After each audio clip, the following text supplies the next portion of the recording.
Today, the word terrible can be used to describe anything from particularly bad food to a natural disaster that kills millions.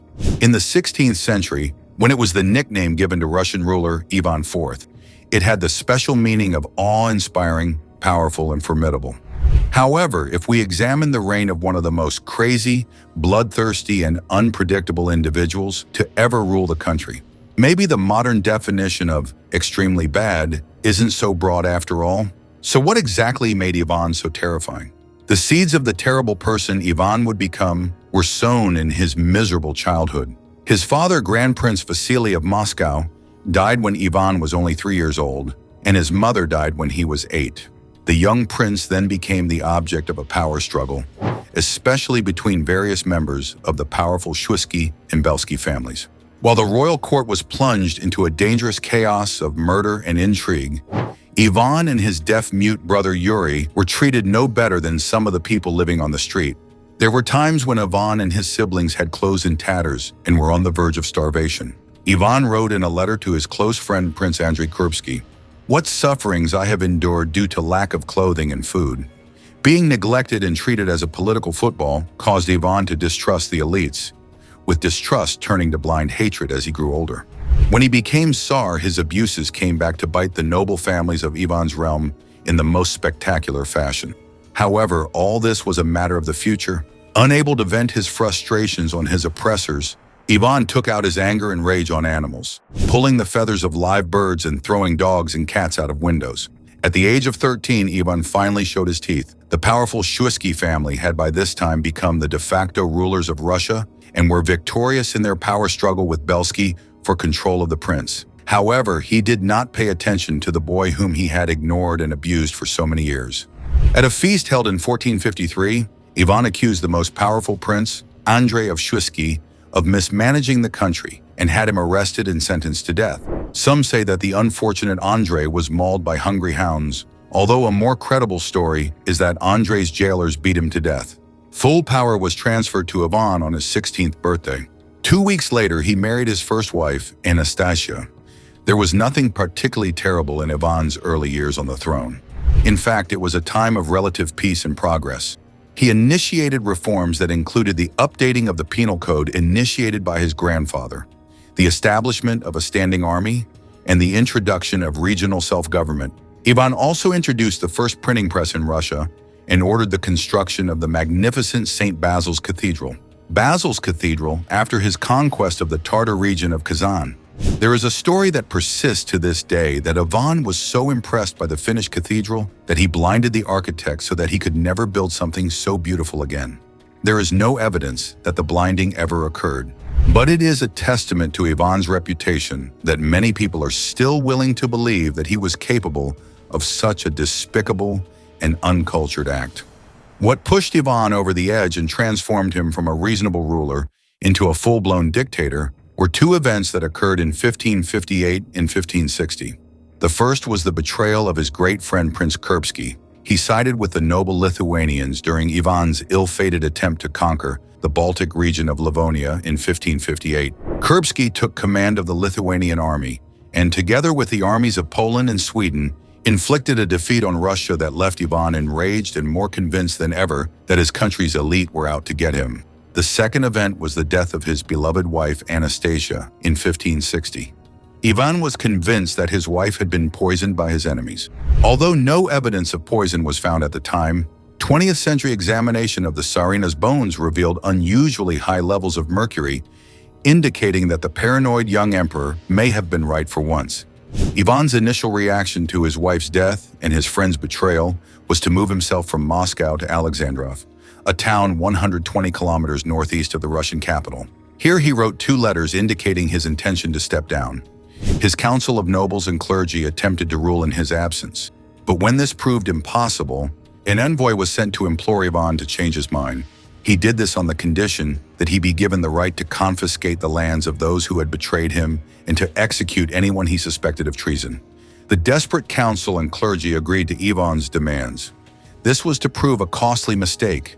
Preferred execution methods included boiling alive, crucifixion, roasting over an open fire, or dismemberment. Ivan returned to Moscow and decided to divide the country into 2 administrative regions. One would be ruled by the oligarchs and the other, named the Oprichnina, would be ruled by Ivan himself in any way he saw fit. It turned out that this included the torture and execution of most of his political rivals and anyone else who stood in his way. To police his new territory, Ivan created the Oprichniki. Dressed all in black, the Oprichniki were Ivan's personal bodyguards and enforcers who roamed the newly created territory, carrying out the Tsar's orders. The Oprichniki were given carte blanche to torture and murder anyone they suspected of disloyalty to Ivan. A gang of paid thugs, hated and feared by everyone in the Oprichnina, walked around with severed dog heads tied to their saddles as a symbol of sniffing out Oprichniki traitors. It soon became a common sight in the towns and villages of the Oprichnina to see peasants, middle classes, and upper-born people running for their lives as word spread that the Oprichniki were in the area. The Oprichniki were completely ruthless. Anyone Ivan suspected of disloyalty was tortured and gruesomely executed. Preferred execution methods included boiling alive, crucifixion, roasting over an open fire, or being torn limb from limb by horses. To live in a region ruled by Ivan and the Oprichniki meant to live in a state of permanent fear, as was clearly demonstrated by the terrible fate that befell Novgorod, Russia's second-largest city and Moscow's most powerful rival. Believing that the city's leaders, clergy, and most prominent citizens were plotting against him, Ivan ordered an attack on the city in 1570. Priests and monks were captured and beaten to death, while their churches and monasteries were ransacked. Prominent merchants, officials, and nobles were tortured and killed. Many were roasted alive on specially constructed frying pans. As these poor unfortunates suffered slow and painful deaths, their wives and children were no better off. They were surrounded, tied up, and thrown into the Volkhov River.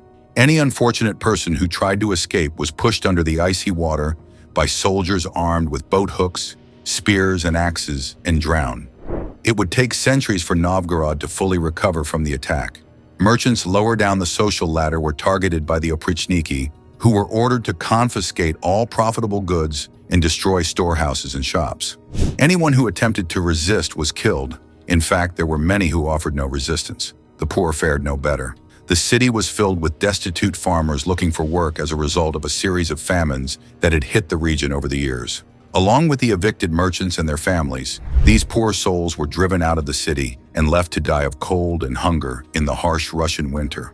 Overall, the orgy of bloodshed and destruction that took place in Novgorod resulted in the death of an estimated 12,000 civilians, with its administrative and religious structures destroyed, its leading citizens executed, its commercial center destroyed, and much of its property stolen. The city was so devastated by the attack that it became no more than another city in Russia. Most of its surviving population fled the ruins for a better life elsewhere. It would take centuries for Novgorod to fully recover from the attack, and it would never again be Moscow's rival. Novgorod was one of many examples of Ivan's ruthless approach to conquest. During the long years of his brutal rule, he completely destroyed the city and killed everyone living in it. No one was safe from Ivan the Terrible, not even his own family. The massacre of Novgorod proved to be the last moment for the hated Oprichniki.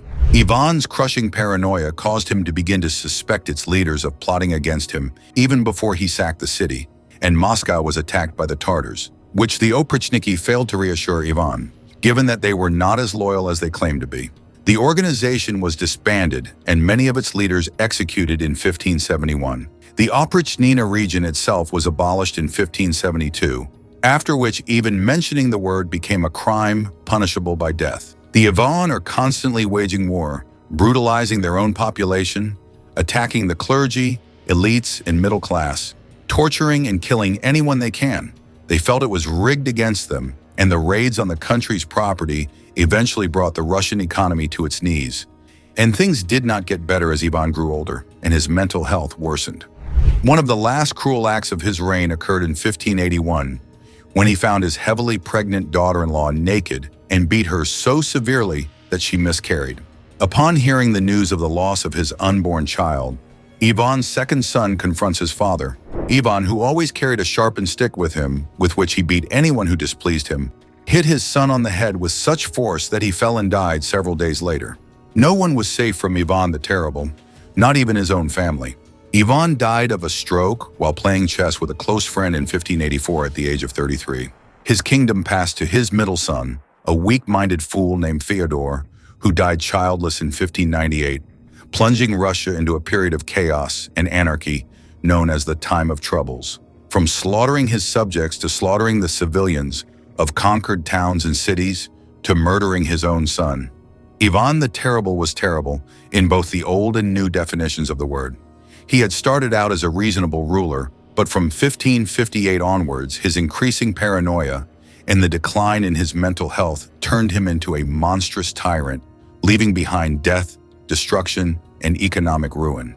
Yes, Ivan the Terrible was indeed as terrible as his nickname suggests. What do you think about him? Let me know your thought in the comments section. If you like the video, then hit the like button and subscribe our channel for more such videos. See you soon with a brand new video. Till then, goodbye.